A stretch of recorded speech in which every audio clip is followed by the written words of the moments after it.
ኢትዮጵያ የመጨረሻ ትልቅ ሀገር ነች ገነት ነች አልገባን ኢትዮጵያ ውስጥ ወደ ባላገሩ ምናም ስትሄዱ የሰው ልጅ ሊኖር የማይችልበት ቅዝቃዜ ውስጥ ይኖራሉ ወደ ሰሜን ሸዋ ምናም ስትሄዱ አፋር ላይ የሚኖር አፋር አለ ያንን ሙቀት ይቋቋማል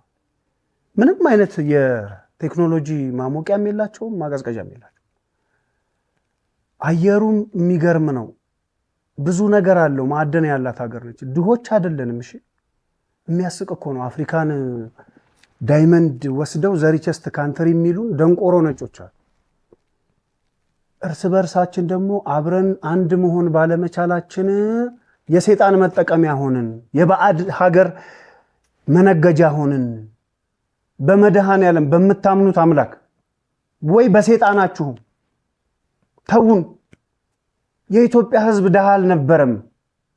ህዝቡም ክፉ አይደለም አዲስ አመት ከሆነ በቃ በእግዚአብሔር በሰላም አውሎ ያሳድረን መድሃን ያለም